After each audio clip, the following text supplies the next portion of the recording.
காசாவில் இஸ்ரேல் இப்போது ஒரு தீவிர போரில் ஈடுபடுகிறது.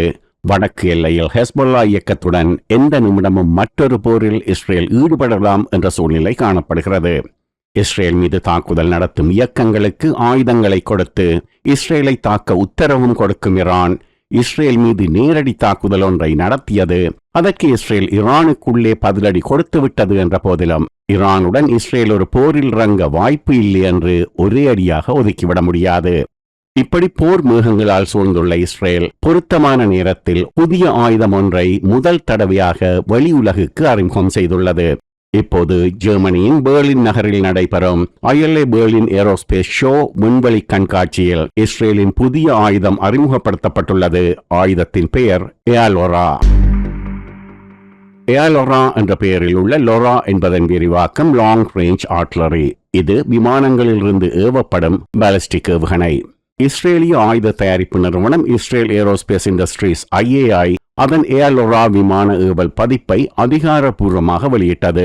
இது உலகுக்கு இப்போதுதான் அதிகாரப்பூர்வமாக முதலில் அறிமுகப்படுத்தப்படுகிறது என்ற போதிலும் இஸ்ரேலிய விமானப்படை விமானங்களில் பொருத்தப்பட்டு இது ஏற்கனவே ஏவப்பட்டிருக்கலாம் என்று நம்ப இடமுண்டு.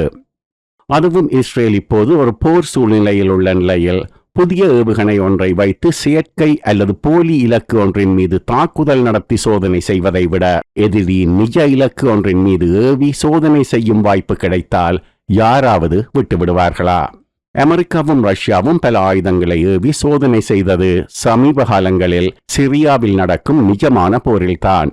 அப்படி எதிரியின் நிஜ இலக்கு ஒன்றின் மீது ஏவி சோதனை செய்யும் வாய்ப்பு கிடைத்தால் இஸ்ரேல் அதை சும்மா விட்டுவிடுமா? அதுவும் இஸ்ரேல் தயாரிக்கும் பெரும்பாலான ஆயுதங்கள் ஈரான் மீது தாக்குதல் நடத்துவதற்கென்றே பிரத்யேகமாக தயாரிக்கப்படுகின்றன. ஈரானுக்கு உள்ளே தாக்குதல் நடத்த ஒரு சந்தர்ப்பம் கிடைத்தால் நிச்சயமாக இஸ்ரேல் அதை பயன்படுத்திக் கொள்ளும். இஸ்ரேல் கடந்த ஏப்ரல் மாதம் ஈரானுக்குள்ளே இஸ்பஹானில் உள்ள ஈரானிய வான் பாதுகாப்பு தளம் மீது தாக்குதல் நடத்திய சம்பவம் ஞாபகம் இருக்கிறது அல்லவா? அந்த தாக்குதலில் ஈரானின் அதியுச்ச S-300 வான் பாதுகாப்பு சாதனம் ஒன்று அளிக்கப்பட்டது. இஸ்ரேலிய விமானப்படை விமானத்திலிருந்து ஏவப்பட்ட ஏவுகணை தான் அந்த தாக்குதலுக்கு பயன்படுத்தப்பட்டது. அந்த ஏவுகணை எது என்பது இன்று வரை மர்மமாக வைக்கப்பட்டுள்ளது. அந்த ஏவுகணை பெரும்பாலும் இப்போதுதான் அதிகாரப்பூர்வமாக முதலில் அறிமுகப்படுத்தப்படும் ஏலோரா பாலிஸ்டிக் ஏவுகணையாக இருக்க மிகப்பெரிய வாய்ப்பு உள்ளது. இப்போது நீங்கள் திரையில் பார்க்கும் ஏவுகணை சிதைவுகளை கடந்த ஏப்ரல் மாதத்தில் பரபரப்பு மீடியா யூடியூப் சேனலில் நீங்கள் பார்த்திருக்கலாம். ஈரானுக்குள்ளே இஸ்பஹான் வான் பாதுகாப்பு தளம் மீது இஸ்ரேலிய விமானப்படை விமானங்கள் நடத்திய தாக்குதலுக்கு பின்னர் ஈரானின் அண்டை நாடான ஈராக்கில் தரையில் கிடைத்த சில ஏவுகணை பாகங்கள் இவை. இந்த சிதைவுகள் இஸ்ரேலிய விமானப்படை விமானங்கள் ஏவிய மர்மமான ஏவுகணையின் சில பகுதிகள் என்று அப்போது எடுத்துக்கொள்ளப்பட்டது. இந்த ஏவுகணையின் பாகங்கள் பல இஸ்ரேலிய ஆயுதங்களுடன் ஒற்றுமையை கொண்டிருந்தன. இருப்பினும் அது என்ன ரக ஏவுகணை என்று அதன் சரியான அடையாளம் தெளிவாக தெரியவில்லை. அந்த நேரத்தில் அது ராக்ஸ் விமான ஏவுகணை, that's Rocks air launch ballistic மிசைலாக இருக்கலாம் என்று நாங்கள் பரபரப்பு மீடியா யூடியூப் சேனலில் மதிப்பிட்டிருந்தோம். இப்போது ஈராக்கில் தரையில் கிடைத்த ஏவுகணை சிதைவுகள் ஏலோராவில் இருந்து வந்ததற்கான வாய்ப்புகள் உள்ளது என்றும் கூறலாம். வெளிப்பார்வைக்கு ஏலோரா மற்றும் ராக்ஸ் ஆகிய ஏவுகணைகள் பெரிய அளவில் ஒரே மாதிரியான தோற்றத்தை கொண்டுள்ளன. இரண்டு ஏவுகணைகளும் பெரிய விட்டமுடைய உடல்களுடன் உள்ளன. ஏலோரா ராக்ஸை விட சற்று பெரிய ஆயுதம். ஏவுகணை தயாரிப்பு நிறுவனத்தின் கூற்றுப்படி ஏலோரா வானிலிருந்து தரைக்கு ஏவப்படும் ஆழமான சுயாதீன ஏவுகணை, a deep stand-off air-to-ground missile. ஏலோரா அதிக சூப்பர்சானிக் வேகம், ஹை சூப்பர்சானிக் ஸ்பீட் மற்றும் ஏவி விட்டு மறந்து விடுங்கள் GPS வழிகாட்டல், fire and forget GPS guidance கொண்ட ஏவுகணை. இது பகல், இரவு மற்றும் எல்லா காலநிலையிலும் பயன்படுத்தப்படுவதை உறுதி செய்கிறது. கடினப்படுத்தப்பட்ட மூலோபாய இலக்குகளை தாக்கும் விதத்தில் முதன்மை நோக்கம் கொண்டு தயாரிக்கப்பட்டுள்ளது. சுருக்கமாக சொன்னால் தரையில் வைத்து இயக்கப்படும் வான் பாதுகாப்பு சாதனங்களை ஏலோரா தாக்கி அளிக்கும்.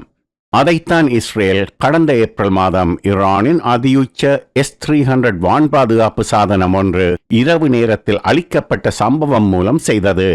அதனால் தான் அந்த தாக்குதலுக்கு இஸ்ரேல் ஏலோரா ஏவுகணையை பயன்படுத்தி இருக்கலாம் என்று சொல்கிறோம்.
ஏலோராவின் அசல் வடிவம் லோரா முதலில் மேற்பரப்பில் ஏவும் விதத்தில் உருவாக்கப்பட்ட குறுகிய தூர பாலிஸ்டிக் ஏவுகணை, அதாவது தரையிலிருந்து தரை இலக்குகளை நோக்கி ஏவப்படும் ஏவுகணை.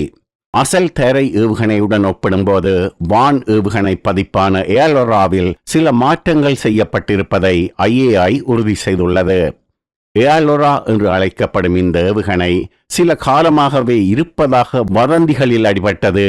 அதன் அர்த்தம் இது சில காலத்துக்கு முன்பே தயாரிக்கப்பட்டு பல்வேறு சோதனைகளில் இருந்தது. அதனால் தான் காட்டு வாக்கில் கதை வெளியே வந்தது. பல சோதனைகள் செய்யப்பட்டு இறுதியாக செய்யப்பட்ட சோதனை தான் ஈரானின் S-300 வான் பாதுகாப்பு சாதனத்தை நிஜமாகவே தாக்கி அளித்தது என்று கூறிவிடலாம். IAI-யால் வெளியிடப்பட்ட காணொளி போயிங் P-8 கடல் ரோந்து விமானத்திலிருந்து ஏலோரா ஏவப்பட்ட காட்சிகளை காட்டுகிறது. அதே போல காணொளியில் ஏலோரா லோட் செய்யப்பட்ட விமானங்களையும் காட்டுகிறது. அவை என்ன ரக விமானங்கள் என்பதை காணொளியில் சுலபமாக அடையாளம் காணலாம். அந்த விமானங்கள் F-15 மற்றும் F-16 ரக விமானங்கள்.